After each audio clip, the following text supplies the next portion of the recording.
एक चोर था गोवर्धन डाकू, बहुत नामी डाकू था। बिल्कुल सरल उदाहरण में तुम्हें बताया है। तो एक दिन राज कर्मचारियों ने उसका पीछा किया और वो भागा, घोड़ा भी छोड़ दिया, पैदल भागा। तो एक जगह देखा बहुत सत्संग हो रहा था, कथा हो रही थी। पंडित परशुराम जी महाराज कथा कर रहे थे, करमयती बाई के पिता। ये प्रमाणित कथा हम आपको बता रहे। तो उस सभा में घुस गया।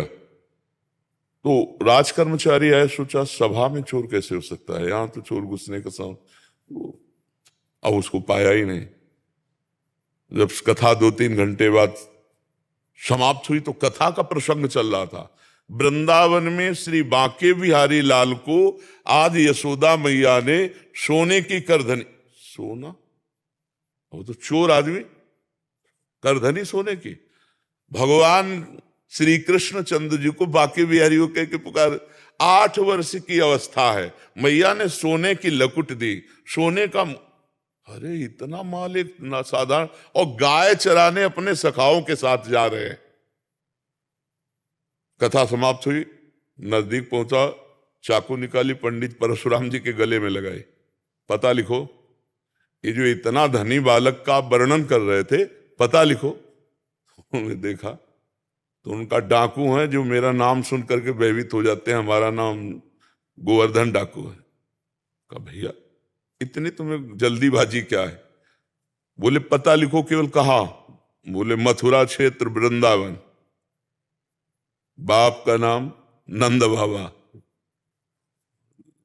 कन्हैया, गाय चराना। पर सुनो, तुम्हारे जैसे डाकू उसको चोरी नहीं कर सकते, बहुत नटनागर, बहुत प्रवीण बालक है वो। तो उन्होंने कहा तुम हमको ऐसा समझते हो, अकेले अकेले राजाओं के महलों को लूट लिया है। बोले फिर भी नहीं लूट सकते, बहुत प्रवीण है। तो उनका कसम खाता हूं, जब तक उसे लूट नहीं लूंगा तब तक पानी नहीं पीऊंगा। परशुराम जी ने सोचा भगवान की अपार कृपा इसके ऊपर, पता नहीं क्या लीला होने वाली इसके ऊपर। उन्होंने कहा सुनो, हमारी तरफ से माखन मिश्री ले लो, जब तुम्हारा बस ना चले तो माखन मिश्री उसे खवा देना। हाँ ये बात भी ठीक है, बच्चा है, फुसला के काम चल जाए तो मारना काहे को पड़ेगा। माखन मिश्री फेट में बांधी और कहा कसम खाता हूं जब तक उसे लूट नहीं लूंगा तब तक मैं पानी नहीं पीऊंगा। पर नाम क्या बताया तुमने? इतना बड़ा नाम तो। बोले श्याम सुंदर।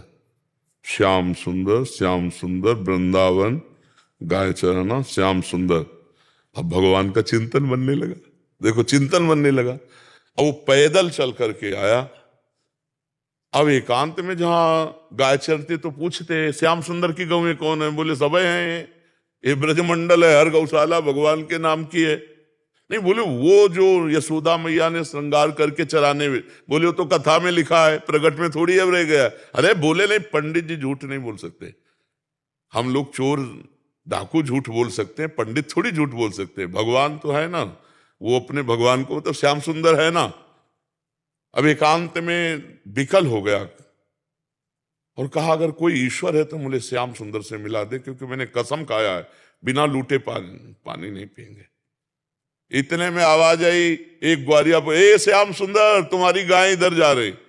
अरे दौड़ा उधर, देखा कमर में हाथ रखे, न जाने कौन से गुण पर दयाली दिली जाते हैं, पीतांबर की फेट, वैसे ही श्रृंगार जैसा पंडित जी ने वर्णन किया था। श्याम सुंदर, कमल नयन, मोर मुकुट और करधनी और लकुट। उसने हर चाकू निकाली, हर सखा को, और वो सब सखा दिव्य, वो गायें दिव्य भगवान ने प्रकट की थी। सब सखाओं का भाग जाओ नहीं मार डालेंगे। भगवान ने इशारा किया कि जाओ इसको हमें एकांत में निहाल करना है। बोले हाँ बोल रहे। बोले तू डरता ले क्या? बोले अब काल से भी नहीं डरते, तेरे से क्या डरना है? बोले मेरा नाम नहीं सुना होगा इसलिए तू डरेगा। अभी मेरा नाम गोवर्धन डाकू, तो वो गोवर्धन ही तो नाम है ना, मेरा नाम गोवर्धन धारी है। भगवान उससे जब वार्ता कर रहे हैं तो उसका जीवत्व तो नष्ट हो रहा है, अज्ञान नष्ट हो रहा है।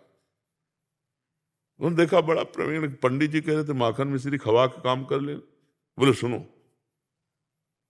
भगवान ने कहा अच्छा ऐसा प्यार करते हो?